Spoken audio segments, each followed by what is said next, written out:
하나님께서 오늘 우리에게 주시는 말씀은 이사야 64장 1절에서 9절 말씀입니다. 이사야 64장 1절에서 9절 말씀 함께 교독하겠습니다. 원하건대 주는 하늘을 가르고 강림하시고 주 앞에서 산들이 진동하기를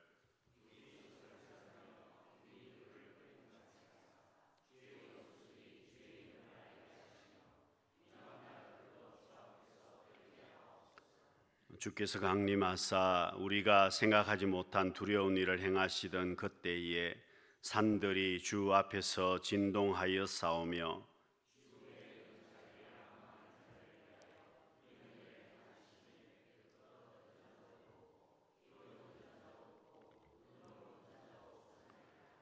주께서 기쁘게 공의를 행하는 자와 주의 길에서 주를 기억하는 자를 선대하시거늘 우리가 범죄함으로 주께서 진노하셨사오며 이 현상이 이미 오래되어 싸우니 우리가 어찌 구원을 얻을 수 있으리이까.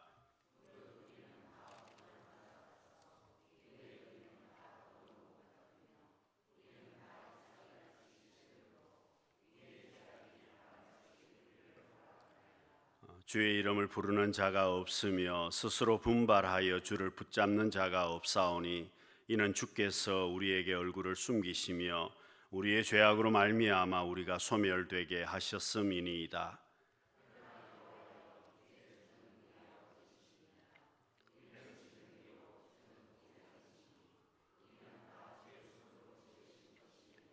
함께 읽습니다. 여호와여 너무 분노하지 마시오며 죄악을 영원히 기억하지 마시옵소서. 구하오니 보시옵소서. 보시옵소서. 우리는 다 주의 백성이니이다. 아멘. 여러분, 우리가 음식을 먹기 위해서는 에너지를 얻기 위해서 음식을 먹습니다. 여러분, 힘을 얻기 위해서 음식을 먹지 않습니까? 만일 음식을 먹지 못하면 힘이 없어서 일을 제대로 못하게 될 겁니다. 여러분, 우리가 회복을 위해서도 그렇고 육적인 그런 힘을 위해서도 그렇습니다. 여러분, 본문 이사야 64장의 말씀은 기도입니다. 이사야가 하나님 앞에 기도한 기도의 내용이고 이 기도의 핵심이 바로 부흥입니다. 부흥을 위해서 기도하고 있는데요. 여러분, 이사야 64장 1절과 2절 말씀을 보시면은요, 이 부흥에 대해서 그대로 이야기를 하고 있습니다. 하나님께서 강력하고 갑작스럽게 임재하셔서 산이 진동하고 산에 큰 불이 일어나고 원수들이 주의 이름을 알게 되고 이방 나라들이 주의 소문을 듣게 되고 이런 과정을 통해서 하나님께서 역사하시는 것을 오늘 본문에서 이사야 선지자가 하나님 앞에 기도하고 있습니다. 여러분, 시내산에 하나님께서 이스라엘 백성들에게 임재하셨을 때에 실제로 이러했고, 여러분, 오순절날 성령께서 기도하고 있는 사람들에게 임재하실 때도 영적으로 이러했다는 겁니다. 여러분, 오늘 우리가 살아가는 이 시대도 마찬가지입니다. 우리의 삶 가운데 이런 부흥이 일어나도록 우리가 기도해야 될 것이고, 여러분, 그렇습니다. 우리가 부흥회를 왜 하겠습니까? 여러분, 내 삶의 부흥을 위해서 기도하는 이유가 바로 여기에 있습니다. 여러분, 우리가 신앙생활을 하다 보면 영적으로 좀 침체기를 맞이할 때가 있습니다. 여러분, 사람들이 다 그렇습니다. 여러분, 멀쩡한 사람이라도, 정상적인 사람이라도 우울할 때가 있지 않습니까? 여러분, 삶의 그래프를 보면 이렇게 올라갔다가 내려갔다가 올라갔다가 내려갔다가 할 때 있습니다. 여러분, 우리 시온성 찬양대가 찬양을 오늘 열심히 했습니다. 그런데 힘이 좀 없어 보이는 것처럼 그렇게 할 때도 있고 또 이렇게 힘있게 찬양할 때도 있습니다. 그 이유가 뭐겠습니까? 여러분, 우리가 아무리 찬양을 잘하더라도 항상 이렇게 고점에 있을 수는 없는 겁니다. 내려왔다가 올라갔다가 내려왔다가 올라갔다가 합니다. 저도 그렇습니다. 헤맬 때도 있고 말씀을 잘 전할 때도 있습니다. 그런데 여러분, 우리의 육적인 것도 그렇고 영적인 것도 그렇습니다. 신앙생활을 하다 보면 영적인 침체기가 찾아오게 되는데, 여러분 성경을 보시면 믿음의 사람들이 모두가 다 이런 과정을 다 거쳤습니다. 예외가 되는 사람은 사실 아무도 없습니다. 그런데 차이점은 좀 심각하게 영적인 침체기를 겪는 사람들이 있는 반면에, 그래도 별 이렇게 편차 없이 항상 이렇게 약간 올라갔다 내려갔다 하는 사람들이 있습니다. 여러분, 신앙생활 제일 잘하는 사람은 누구겠습니까? 편차가 별로 없는 사람입니다. 그런데 어떤 사람은 강 바닥까지 내려갔다가 또 하늘 끝까지 올라갔다가 그런 분들도 계십니다. 여러분, 삼손이란 사람은 우리가 잘 알듯이 정말 강 바닥까지 내려갔다가 하늘 꼭대기까지 올라갔다가 그렇게 한 사람이 누구냐? 삼손입니다. 여러분, 우리가 왜 이렇게 되겠습니까? 삼손도 그랬습니다. 다른데 마음을 빼앗겼기 때문에 그렇습니다. 여러분, 내 마음을 다른데 빼앗겨 버리면 바닥까지 내려갈 수밖에 없습니다. 여러분, 삼손이 바닥까지 내려갔습니다. 그 마음을 딴 곳에 빼앗겼기 때문에 그렇습니다. 여러분, 신앙생활도 마음을 다른 곳에 빼앗기면 그 사람의 신앙생활은 바닥까지 내려가게 되어 있습니다.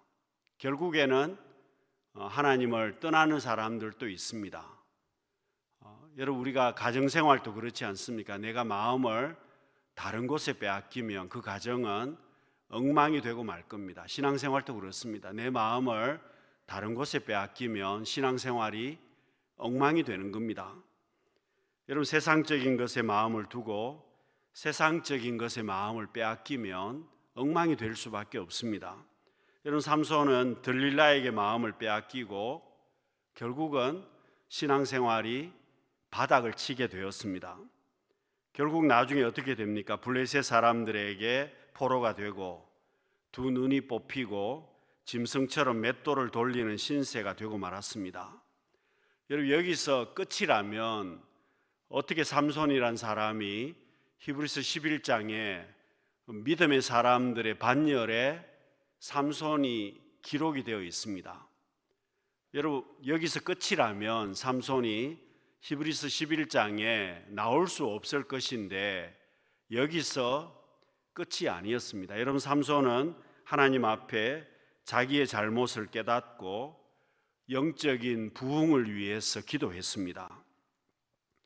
여러분, 영적인 부흥을 위해서 제일 필요한 것이 뭐겠습니까? 하나님과 나 사이의 관계입니다. 여러분, 하나님과 나 사이의 관계가 회복이 되어야 부흥이 시작이 됩니다. 여러분, 삼손이 하나님 앞에 기도합니다. 삼손이 하나님 앞에 기도함을 통해서 회복을 하게 되고 다시금 하나님 앞에 온전하게 서게 됩니다. 여러분, 삼손은 다곤 신전의 두 기둥을 잡고 하나님 앞에 기도하게 되고 하나님의 능력이 그에게 임함으로 인해서 그가 다곤 신전을 무너뜨리게 됩니다. 여러분, 수천 명의 사람들이 그 신전에 있었는데 여러분, 삼손이 그 신전을 무너뜨림으로 인해서 자기도 비록 죽게 되었습니다마는 하나님과의 관계를 회복하고 하나님 앞에 영광을 돌리고 그 삼손의 삶은 믿음의 사람으로서의 지위를 회복하고 마지막을 이루게 됩니다. 여러분, 오늘 우리도 그렇습니다. 우리가 이 땅을 살아가면서 여러분, 이 시대를 살아가면서 여러분, 내게 지금 꼭 필요한 것이 무엇이겠습니까? 영적인 부흥입니다. 여러분, 이 시대는 부흥회를 좋아하지 않습니다. 여러분, 부흥회에 별 관심이 없는 시대입니다. 그렇지 않습니까? 그렇지만 여러분, 나 자신을 돌아보면 나 자신에게 뭐가 필요하냐? 가장 시급한 것이 영적인 부흥이라는 겁니다. 여러분, 삼손처럼 우리도 부흥을 구해야 하고 찾아야 되는데, 여러분, 사탄이 우리에게 하는 일은 나 자신의 모습을 알지 못하게 합니다. 저도 저의 모습을 잘 알지 못합니다. 남들이 더 잘 알 수 있습니다. 여러분들도 마찬가지입니다. 나 자신의 모습을 알기가 참 어렵습니다. 여러분, 사탄 마귀는 지금도 자기 자신의 모습을 잘 알지 못하게 합니다. 나 자신에 대해서 착각하게 만든다는 겁니다. 나는 신앙생활을 잘하고 있다. 아무런 문제가 없다. 내가 생각하는 것이 다 올바르다고 착각하게 만듭니다.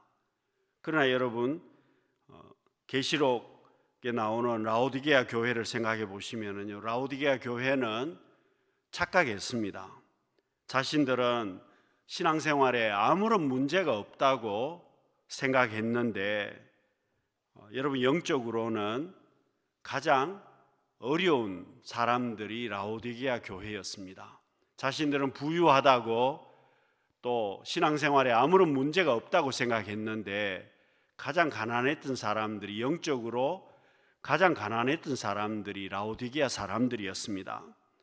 여러분, 오늘 우리도 그렇습니다. 우리가 부유하게 살아갑니다. 여러분, 잘 살고 있습니다. 여러분, 굶어 죽는 사람이 어디에 있습니까? 기도 안 해도 잘 살고 있고, 기도 안 해도 살아가는데 지장이 전혀 없습니다. 여러분, 내게 부흥이 임하지 않아도 먹고 사는데 지장 없다는 뜻입니다. 영적으로 갈급함이 없어도 잘 먹고 잘 살고 있습니다.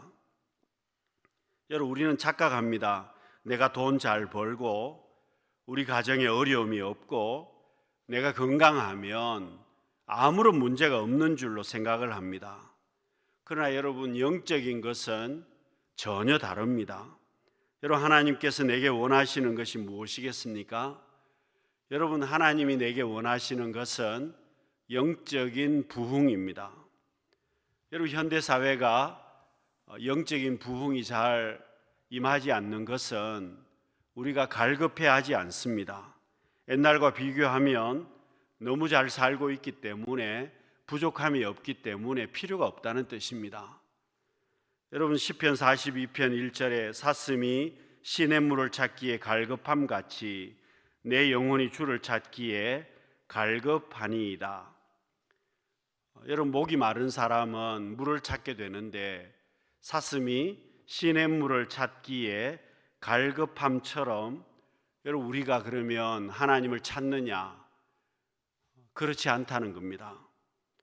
여러분, 예레미야 29장에서도 너희가 진심으로 나를 찾고 찾으면 나를 만나리라, 그렇게 말씀하셨습니다마는, 여러분, 우리의 모습은 하나님을 잘 찾지 않는다는 겁니다. 사랑하는 성도 여러분, 우리가 우리 자신의 영적인 모습을 다시 한번 깨닫게 하시고, 여러분, 주를 찾기에 갈급한 심령으로 여러분, 하나님을 찾고 하나님 앞에 나아갈 수 있는 우리 성도님들이 되시기를 바랍니다.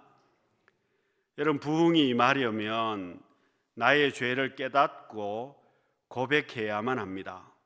여러분, 9절, 오늘 본문 9절 말씀 우리 다시 한번 같이 한번 읽어보겠습니다. 9절입니다. 여호와여, 너무 분노하지 마시오며 죄악을 영원히 기억하지 마시옵소서. 구하오니 보시옵소서, 보시옵소서. 우리는 다 주의 백성이니이다. 여러분, 우리에게 부흥이 임하려면 내가 나의 죄를 깨닫고 고백하고 하나님 앞에 나아가야만 합니다. 그때 부흥이 임하게 된다는 겁니다. 여러분, 성경에 나와 있는 믿음의 사람들, 여러분, 믿음의 사람들의 모습을 보면 공통적인 과정이 바로 이런 과정을 다 거쳤습니다. 여러분, 하나님께서 내게 기회를 주실 때 내가 하나님 앞에 나아가게 되면 내 삶에 부흥이 임한다는 겁니다. 그런데 그걸 놓쳐버리면 그 시간들이 다 지나가 버립니다. 여러분, 에덴 동산에서 아담과 하와는 하나님께서 이런 기회를 주셨는데 놓쳐버렸습니다. 그런데 여러분, 베드로는 어떻습니까? 이 기회를 잡았습니다. 가룟 유다는 어떻습니까? 이 기회를 놓쳤습니다. 여러분, 성경을 보시면 그 기회를 잡은 사람들이 있고 그 기회를 놓친 사람들이 있습니다. 여러분, 베드로와 가룟 유다는 똑같은 죄를 지었습니다. 제가 봐서는 별 차이가 없습니다. 가룟 유다가 예수님을 팔아먹은 것이나 베드로가 예수님을 부인한 것이나 별반 차이가 없습니다. 그런데 가룟 유다는 회개하지 못함으로, 죄를 깨닫지 못함으로, 주님 앞에 나오지 못함으로 그 기회를 놓쳐버렸습니다. 그러나 베드로는 그 기회를 다시금 회복하게 됩니다. 여러분, 본문의 내용은 대부분의 내용이 회개하는 기도입니다. 여러분, 이사야 선지자가 하나님 앞에 기도하고 나아갈 때 하나님께서 역사하시고 하나님께서 부흥을 위해서 길을 열어주시는 것을 보게 됩니다. 여러분, 사사기 16장 28절을 보시면 삼손이 이렇게 기도합니다. 주 여호와여, 구하옵나니 나를 생각하옵소서.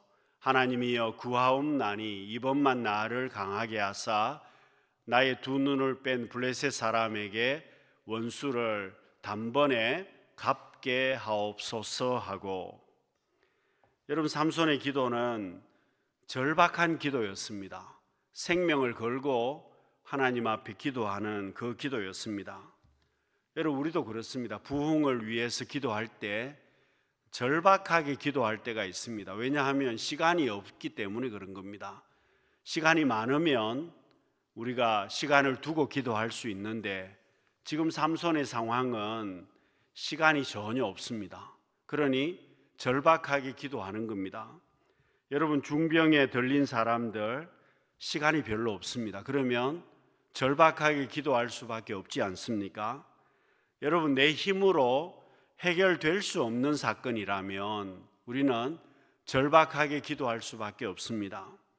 여러분, 삼손이 그렇게 기도했고 하나님께서 삼손에게 은혜를 베풀어 주십니다. 여러분, 다윗도 마찬가지입니다. 다윗과 사울의 모습도 바로 이 차이입니다. 여러분, 다윗은 하나님 앞에 절박하게 기도했습니다. 회개하고 기도했기 때문에 하나님께서 새로운 부흥을 허락하여 주셨습니다. 그런데 사울은 하나님 앞에 그 기도를 하지 않습니다.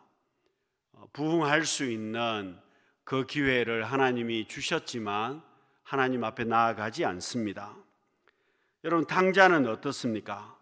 탕자는 하나님 앞에 자신의 모습을 깨닫고 아버지에게로 돌아갑니다. 여러분, 탕자가 아버지에게로 돌아갔기 때문에 탕자에게는 새로운 부흥의 역사가 시작이 되었습니다. 여러분, 요나도 마찬가지입니다. 요나 역시도 물고기 뱃속에서 하나님 앞에 회개하고 기도합니다.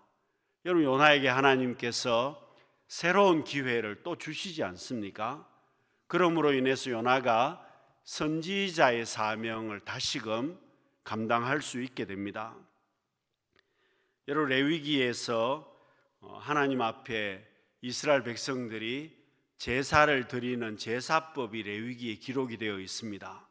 여러분, 레위기 1장부터 5대 제사법을 기록을 해 놓았는데, 여러분, 왜 하나님께서 이스라엘 백성들에게 제사를 말씀하셨겠습니까? 제사법을 가르쳐 주신 이유가 사람은 범죄하고 죄를 지었기 때문에 하나님 앞에 나갈 수가 없습니다. 그러면 사람이 하나님 앞에 나갈 수 있는 방법이 무엇입니까? 사람 대신에 짐승이 죽어서 그 짐승을 하나님 앞에 드림으로, 짐승의 생명을 하나님 앞에 드림으로 사람의 죄를 사할 수가 있었습니다. 여러분, 죄라고 하는 것이 얼마나 무서운 것인지 여러분, 그 죄가 얼마나 무서운 것인지 짐승이 나를 대신해서 죽어야만 했습니다. 그냥 죽는 게 아닙니다. 짐승이 자기 목숨을 내어놓고 피를 흘렸습니다. 피를 다 흘렸습니다. 그 짐승이 사지가 다 찢겨서 각을 떠서 하나님 앞에 번제로, 속죄제로 드려야만 했습니다. 여러분, 죄라고 하는 것이 그렇게 비참하다는 것을 제사를 통해서 보여주는 겁니다. 나를 대신해서 짐승이 죽어야만 했습니다. 그런데 왜 우리는 안 죽습니까?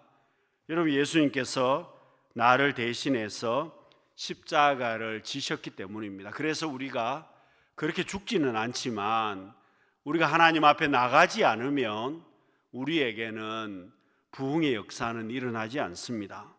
여러분, 회개란 하나님 앞에 돌이키는 것이고 하나님 앞에 돌이키면 부흥의 역사가 시작이 될 것입니다.